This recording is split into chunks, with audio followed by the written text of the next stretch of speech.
ایک دفعہ کا ذکر ہے۔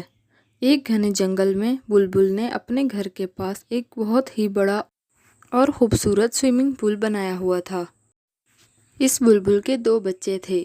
ایک دن وہ اپنے بچوں کو کہتی ہے، چلو بچوں آ جاؤ اور سوئمنگ پول میں نہا لو۔ نہیں ماما، میں نے نہیں نہانا، روز روز نہیں نہا سکتا میں، اور مجھے ابھی باہر کھیلنے جانا ہے۔ تو کیا تم دونوں اسی طرح باہر جاؤ گے؟ تمہارے سب دوست کیا کہیں گے؟ ان کی امی کا سوئمنگ پول ہے اور یہ دونوں ہی نہیں نہاتے۔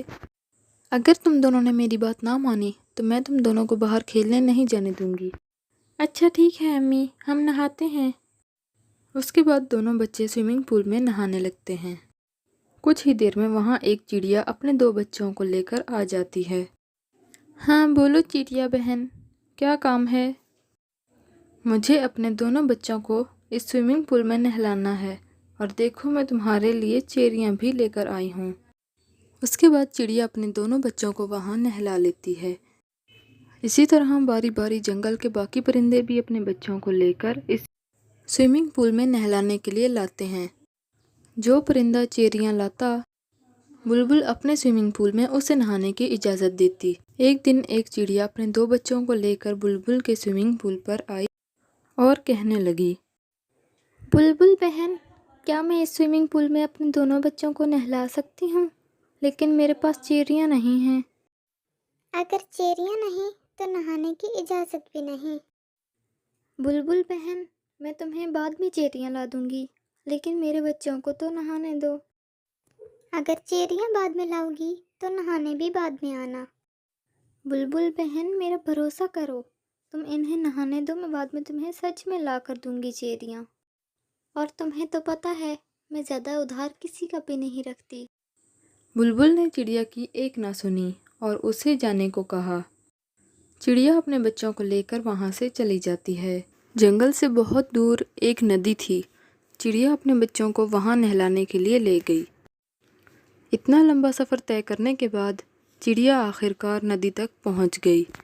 بیچاری چڑیا بہت اداس تھی۔ چلو بچوں، اب دونوں نہانا شروع کرو۔ دونوں بچے ندی میں نہانے لگتے ہیں۔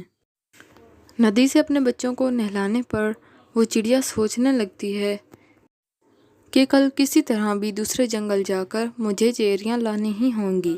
چڑیا اپنے دونوں بچوں کو بلبل کے سوئمنگ پول میں نہ نہلانے کی وجہ سے پوری رات اداس رہی۔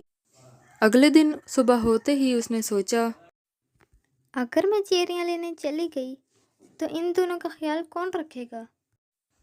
کچھ ہی دیر میں وہاں ایک کوا آ جاتا ہے اور چڑیا سے کہنے لگتا ہے، کیا ہوا چڑیا بہن، تم کچھ اداس لگ رہی ہو، کیا بات ہے مجھے بتاؤ۔ کوے بھیا، مجھے کچھ چیریوں کی ضرورت ہے جس کے لیے مجھے دوسرے جنگل جانا پڑے گا، لیکن میں اس لیے پریشان ہوں کہ ان دونوں کا خیال کون رکھے گا۔ ارے چڑیا بہن، پریشان کیوں ہوتی ہو، ان کے لیے میں ہوں نا، میں ان کا خیال رکھوں گا، تم بے فکر ہو کر جاؤ۔ یہ سن کر چڑیا خوشی خوشی وہاں سے چلی جاتی ہے۔ چڑیا کے جاتے ہی وہ کوا اس کے دونوں بچوں کو گھر سے نکال دیتا ہے۔ چڑیا کے کچھ دیر اڑنے کے بعد ہی بہت تیز طوفان آ جاتا ہے، جس کی وجہ سے چڑیا کا اڑنا بہت مشکل ہو جاتا ہے۔ تھوڑی دیر آگے جا کر اسے ایک اور چڑیا ملتی ہے جو کہتی ہے، بیٹا، اتنا تیز طوفان میں تم کہاں جا رہی ہو؟ اپنے گھر کی طرف واپس چلو، ورنہ آگے اڑنا تمہارے لیے بہت مشکل ہو جائے گا اور تمہاری جان کو خطرہ بھی ہو سکتا ہے۔